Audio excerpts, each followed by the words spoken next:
How's it going, Grace family? My name is Nevate, and I get the honor to share a word with you today on Grace Notes. And so I'm just going to be coming from the book of Esther. The book of Esther is really interesting to me because it's one of the first books of the Bible that is explicitly about a female and from a female perspective. Up until this point, we've been looking at kings and rulers and very prominent people in the Bible, prophets, and even God himself. And Esther is an orphan. She is raised by her cousin, and she is a Jew. And so we get to learn about her story, and we also get to learn about race. Right now, that's a really touchy subject, I think, still in mainstream America. We have a lot of things going on and a lot of things not being said and a lot of things moving forward. And I think, it's always good for us to remember because a lot of things are still happening. So I just want to share with you Esther's story a little bit. So when we first really found out about Esther, we are introduced to her through King Xerxes. I believe that's how you say his name. And his queen. He's having like this huge party and he wants her to come. And Queen Vashti, which is his queen at the time, she's like, I'm not coming. We don't really know why she didn't show up, but I'm sure, ladies, there's some reason why she didn't. Anyway, he gets upset with her. He figures out, okay, I need to find somebody else because right now, that's not going to work. So introduce Esther, this woman of beauty, this woman who is a Jew, but nobody knows that she is. Everyone knows. Basically, the only person that does know is her cousin, which is basically her father, which is Mordecai. And he allows her to go and get primped up, and she actually wins the favor of King Xerxes. And so during the same time, we have the antagonist of the story, Haman, and he is one of the most prominent men to King Xerxes, right? But guess what? There's one guy that is not showing him the respect that he needs, and that's actually Mordecai.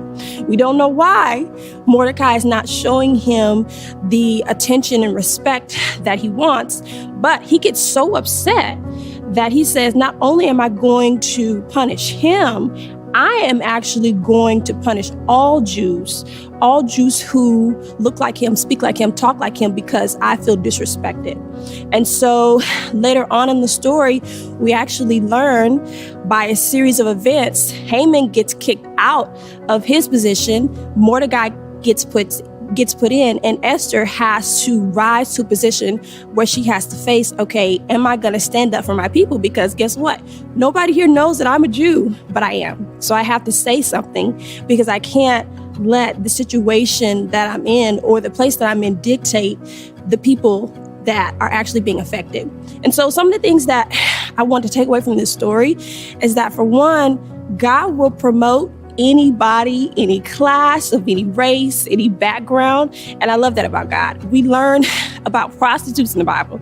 We learn about people and men who do some really bad things, and he still uses them. And so that's one thing that inspires me about this story. The second thing is that King Xerxes actually becomes an ally to Mordecai and Esther in order to help the Jews. And so during all of this whole unrest story, even though Haman tries to put the Jews under power and to make them feel like, basically they're nothing, the decree gets overturned. So in fact, they do rise to power and they do get the justice they deserve. And it actually turns into a feast. And so right now, things socially don't look that great. We're not really in a place where we're having conversations that we need to have. And I think as the church, that's really our job, right? God is asking us to be peacemakers. He's asking us to go out of our way and say, hey, I don't really know, but I'm trying to understand. And so I think really that's what the Bible is asking us to do. That's what God is asking us to do. Proverbs 4:7 says, wisdom is the principal thing, but in all thy getting, get understanding. And so I think when we begin to get understanding, we can apply wisdom to a lot of the situations that we're actually seeing here in America. One way that I feel like God is trying to show me to get understanding, the other day I did something really crazy. It was really bad. I actually thought that, or I based someone's literacy or their ability to speak English based on some music that was playing, what they looked like, and even the type of work they were doing. And initially, when I thought about it, I was like, I really didn't mean to do that. But that's the problem. I didn't have understanding, because normally in America, we equate being able to speak English with literacy. And so for me, I really didn't think he was literate because he couldn't speak English, which was wrong. He probably just couldn't hear me. And so this is one of the ways that I'm working on myself to get understanding. And I encourage you to find ways that you can get understanding and figure out how you can be an agent of solution and problem solving and change. Because I think racism can be eradicated and will be, but more than just praying about it, we have to say, God, where am I? What can I do? So a couple things you can do. You can actually read the Bible, obviously. Story of Esther is a great place to start. You can look all throughout the Bible. There are stories of race and how we can overcome it. You can also read books. You can look for different authors who've read or who've put out works on this issue. Grace also is going to be having connect groups associated with this topic. So I think that'll be a great place too if you want to engage with other people to figure out what you can do.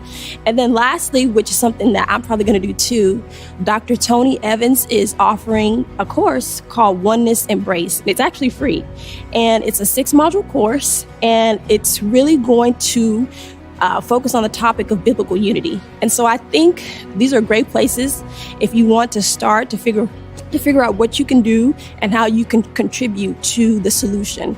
I think our nation needs it. I think our country needs it. I think as people of the church and people of Grace Church, this is the calling that really God has placed us to have. So I hope you guys enjoyed this. I've really enjoyed sharing with you.